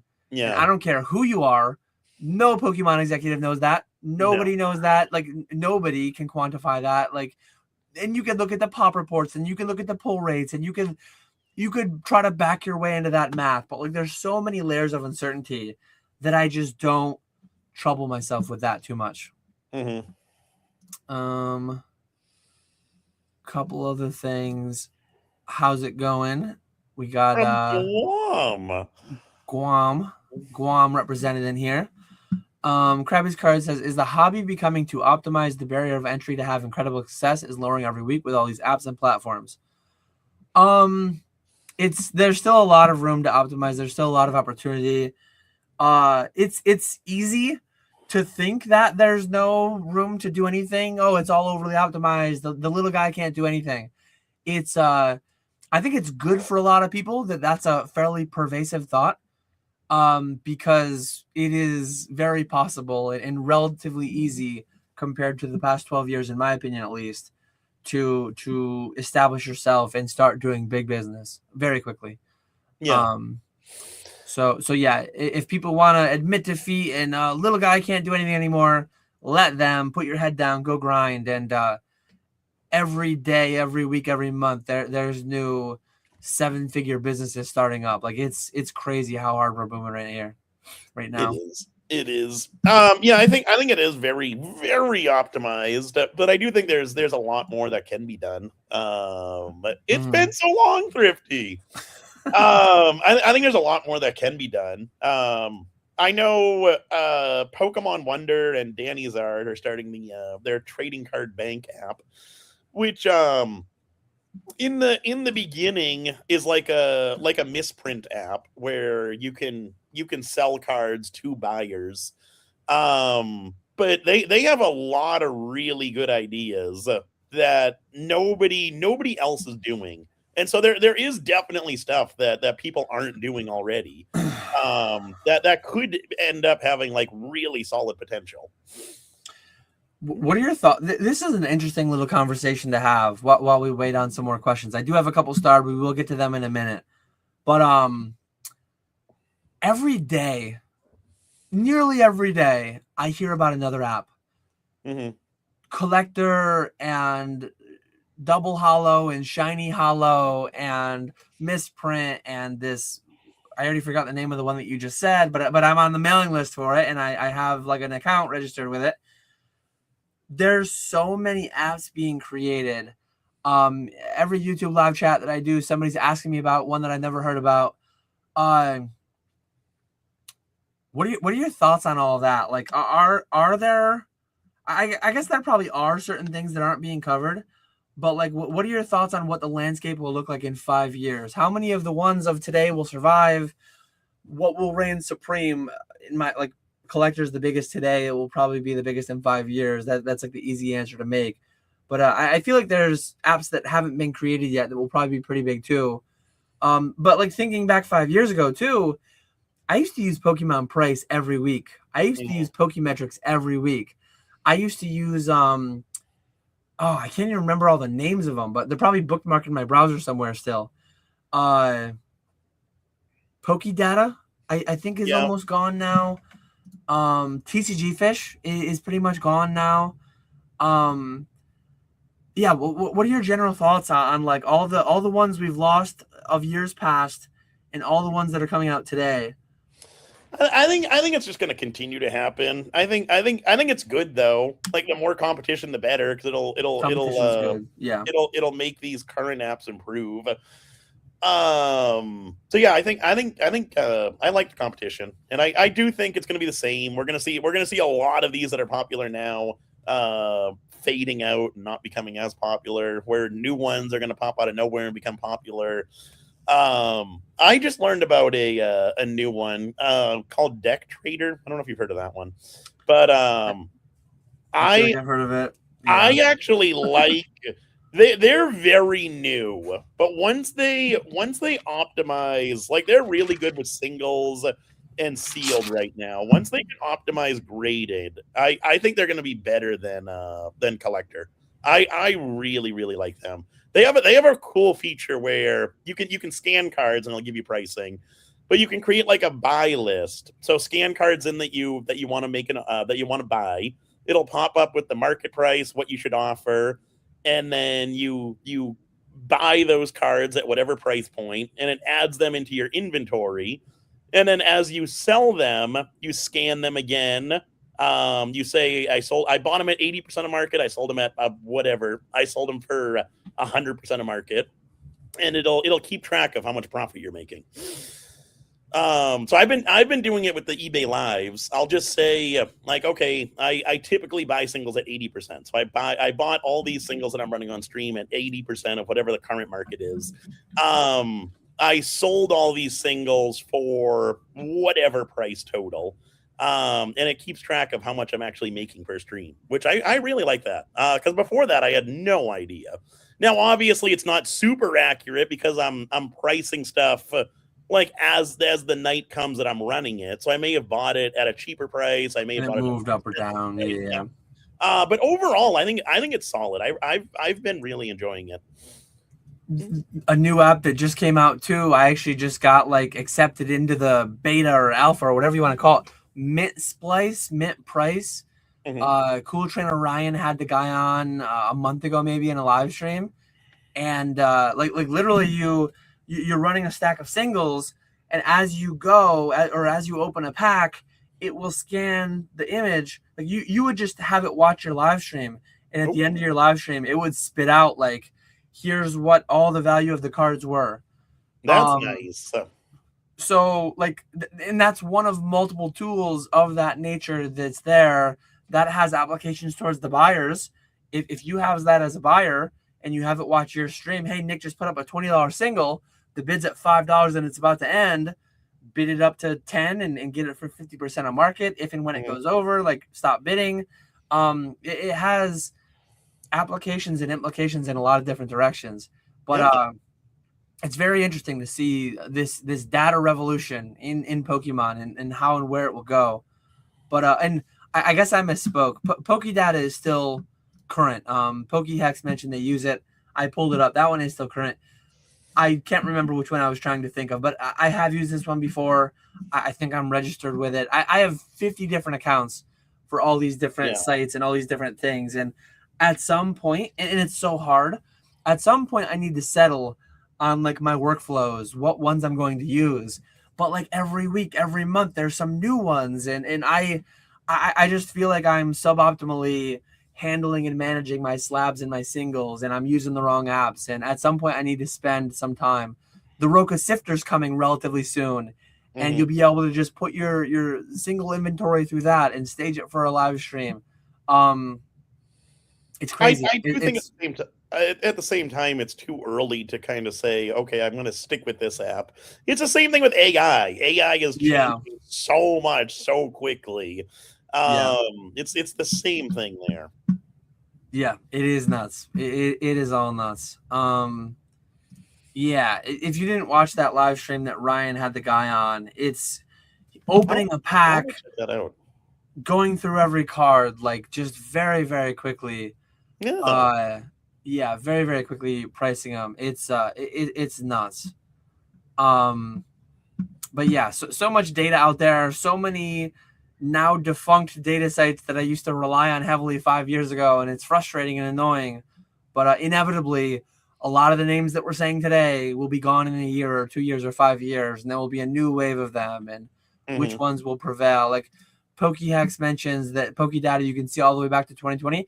That's one of my biggest gripes with all these things coming and going.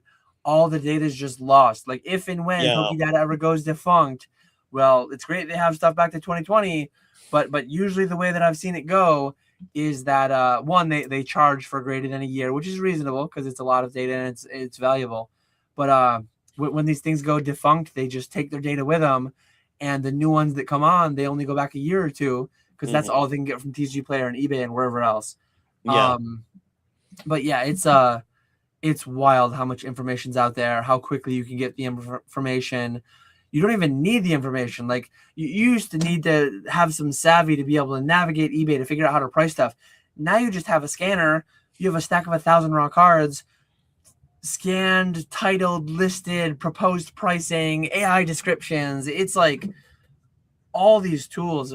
Again, in some ways, you can go the negative route and you can say, oh, there's no way to compete because the barrier to entry is too much lower.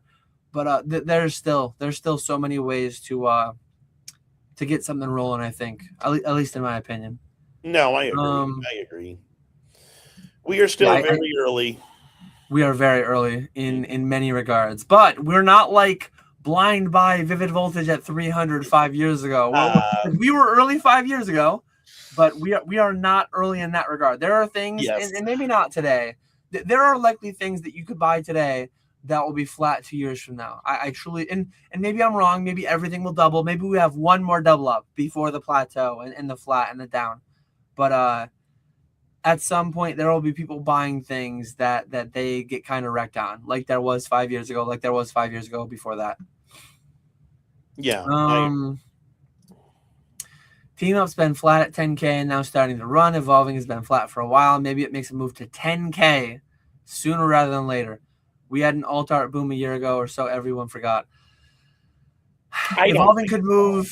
Evolving could be 10K by year end for all I know, but like I would lean towards no. I wouldn't be shocked if it was 3K by year end. I wouldn't be shocked if it was 2,500 by year end.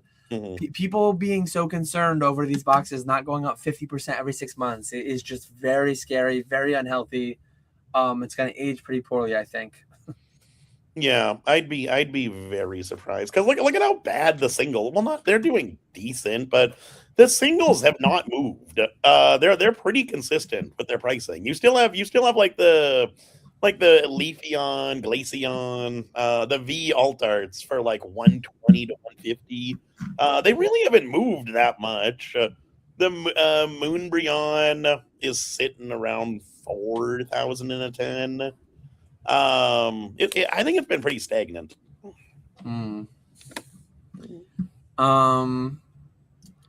What are your guys' joint or one-on-one consult fees these days since we're booming? Do you do consults at all? I have. I did one for eBay Live, which was nice. And I thought that was going to become something, but then it never did. But no, I have not done like a Pokemon consultant forever. Oh, you did like a one-off? eBay paid you for a consult? No, it was one of the sellers on eBay Live. Oh, okay. I see. I actually, for a while, there was a stretch where I was too freely. I think you and I talked to the same platform. This was a couple years ago, but at one point I was too freely talking with like platforms and giving them way too much information. I got to the point where like if a platform or an app or a site or whatever would hit me up and want to chat with me for the opportunities they could bring to me, it felt like they were just picking my brain. I started saying like, here's my hourly rate if you want to do a consult. Yeah, I'll talk. Some of them have hit me up and done that. But I charge $300 for an hour, and then $200 for half an hour, and it's been slower for the past month or two since I raised the prices. But like I as recently as like 4 months ago, I think was doing $100 an hour, and I was getting way too many. It didn't make any sense. It didn't make any sense to do them at the rate that I was doing them. Yeah. So I drastically increased the prices because I didn't want to be doing as many as I was doing. Couple a month, one every other week is like the absolute tops for what I want to do, really. Yeah. Are Ancient Muse really 200 now? I know they're up there. I saw them like maybe a week ago at 150, 160. Even that dumb play that we thought we were gonna lose money on is making money. That was such a terrible buy. Oh my god! No, it was a great buy. We doubled up. What did we buy? We bought 400. I bought 400, I think, for 40,000. Yeah, yeah, because it was $90 a piece.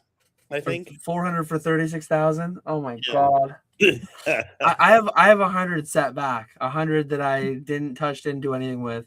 There we go. I graded way too many PSA 8s.